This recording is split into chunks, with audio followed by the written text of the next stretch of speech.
All right, so welcome to the alumni interview. I'm sitting down here with Griffin Schnitzer. In fact, I'll let him introduce himself. Yeah. Hey, Patrick. My name is Griffin Schnitzer. I graduated class of 2014. So I was at Academy for 4 years through high school. I was actually also at Academy in pre-K and kindergarten, then moved around a bit and came back. I have been out of school a couple of years now, but still consider myself a fairly recent grad. When I was at Academy, some stuff I was involved in, I was on the lacrosse team. I played soccer, and just got involved in a couple other clubs here and there. It's a bit about myself.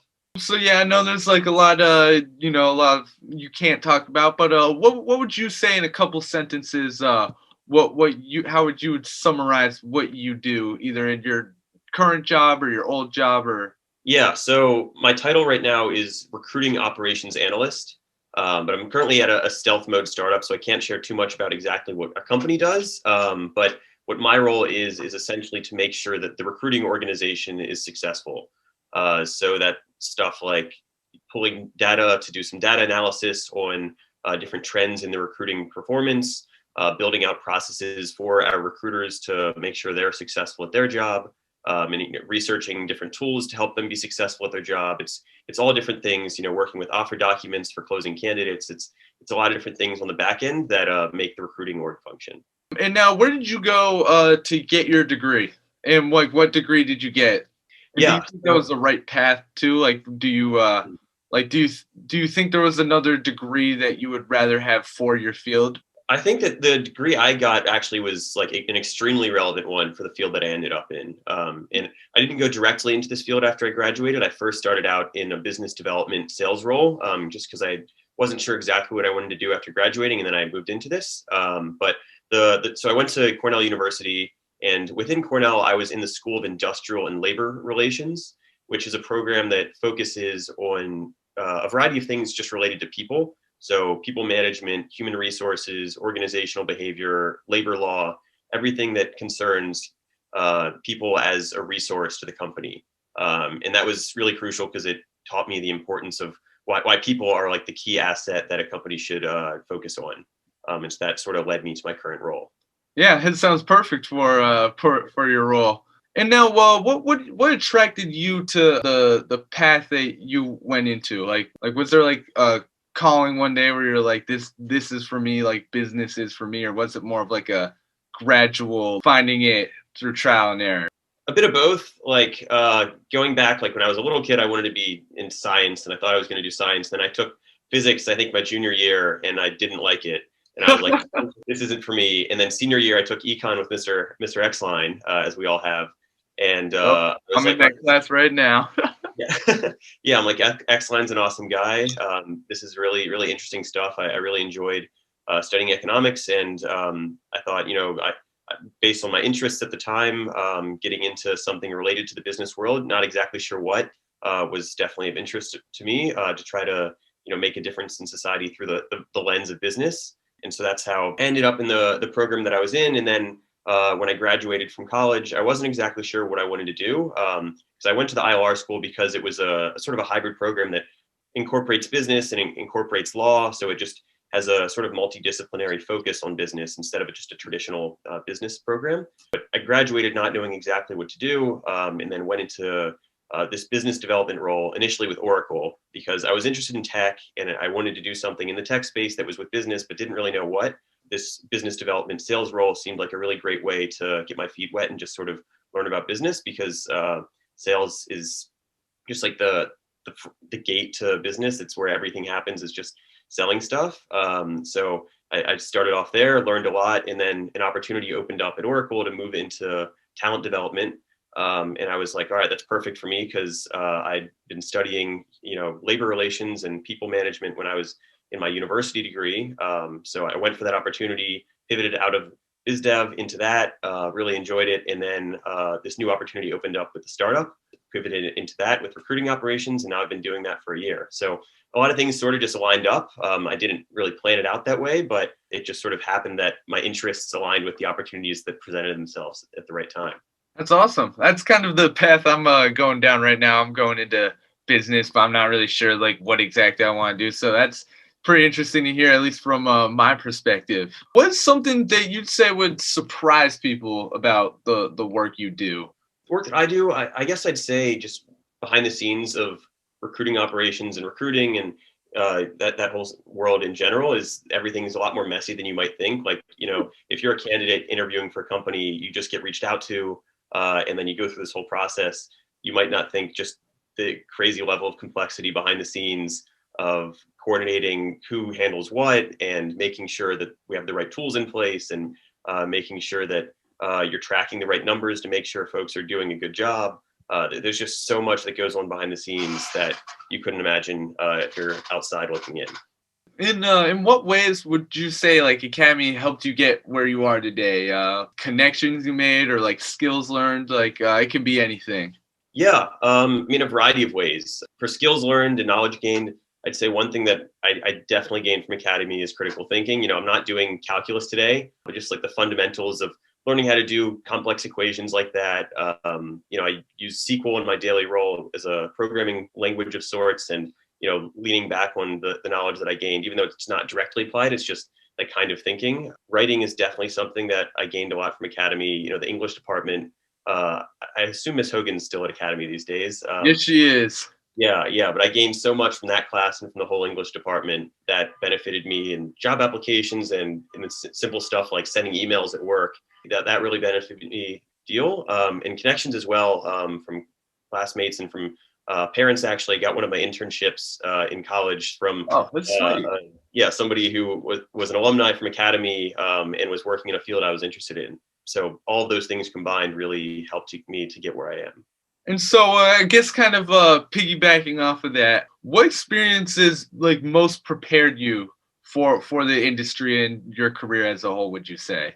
Yeah, it's kind of all over the place. A little bit here and there. I mean, prioritization is something that is critical in this role and is critical in business in general. How to manage your time. And so that goes back to throughout college, having competing priorities, whether it be clubs that you're involved in and projects that are due and then tests that are upcoming, just getting good at prioritization and time management. And that's something that goes back to Academy as well. Getting efficient with your time. That's probably the most important thing I would say.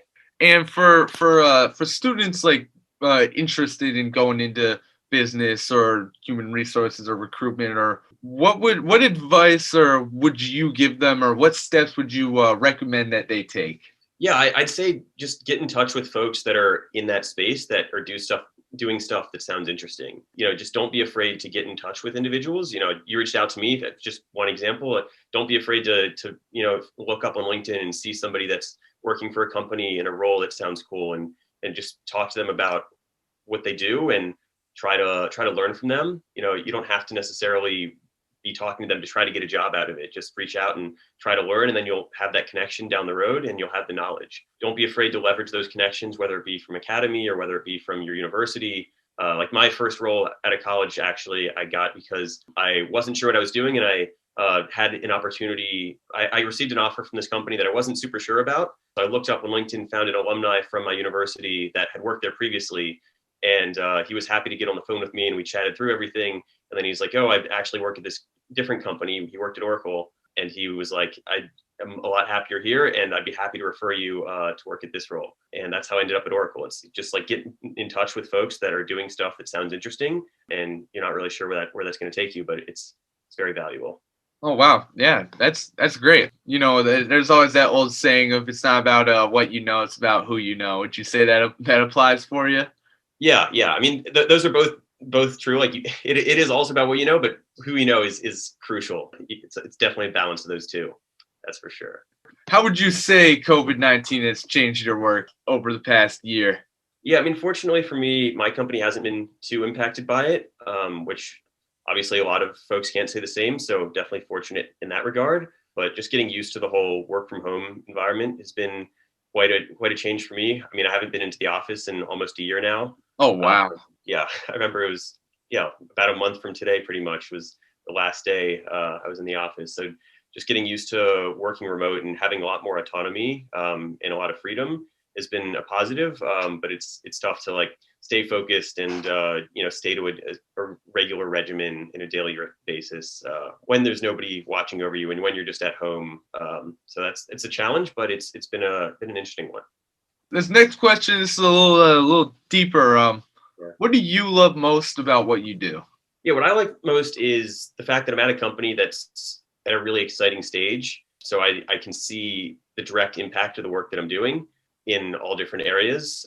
Some of the experiences I had previously at bigger companies, it's really cool. You can learn a lot, but getting to a small startup that's at this growth stage, the impact of your work is just exponentially greater. That's what keeps me excited. That's what I love about my work. And it also helps to be working in a company that has a mission and a product that's something I really believe in. So that's what really I love about my work. It's awesome. So I guess everyone there almost has like an entrepreneurial spirit about them, you would say then, with it being like a much smaller company? Yeah. Oh, absolutely. I think like it's, companies that are at this stage definitely look for people that have that kind of that hunger, that excitement about building new stuff. And it's cool to work with folks that are, similar minded, folks that are young and energetic about that. So that's what's really, really great to me. And then also getting back to what I was saying before about the importance of people being an asset to the company, being at the front line, building the systems that essentially control who makes it into the company, the gateway to all of that. So having handle and all the people at our company, having that visibility is really cool. That's great. So looking back, what advice would you give yourself to or give to your younger self as like you were first starting your career? Is there something you wished someone would have told you before you went into all of this? Yeah, I'd say definitely don't feel like you need to have it all figured out. I still don't. Lots of people that are older don't have it figured out yet. You're just sort of figuring it out as you go along. Like a lot of folks when you graduate college, if you don't get the perfect ideal job at like the most prestigious company with the perfect title, you might think like, oh, it's over for me. But it's always just a process. Everything you do, you're always learning. Just focus on getting good experiences, focus on learning. And as long as you're learning, you're in a good spot. And that's really the most important thing. Don't get too hung up on if you are in a position that you don't think that is exactly what you need. Don't get too high of expectations or too low of it. Like don't come in with any expectations. You would say just more or less feel it out as you go. Yeah, I mean, you can have expectations, but don't get down on yourself if things don't work out exactly the way you want them to. If you don't get into a college that you wanted to go to right away, if you get rejected from a job that you were interested in, don't see it as like the end. Come into it expecting that you're going to see rejection throughout your career, and you're just going to continue to learn throughout all of that. All right. Well, I've asked all my questions. Is there anything else that I haven't asked yet that you'd like to say while I still got the chance? Nothing specific right now, but just excited to see that you're continuing this program on at Academy, because I know it's something that was really exciting when I was there. Keep spreading it, and thanks a bunch. Thank you very much having this talk with me, Griffin, and thank you all for listening to it. Have a good one. All right, thanks.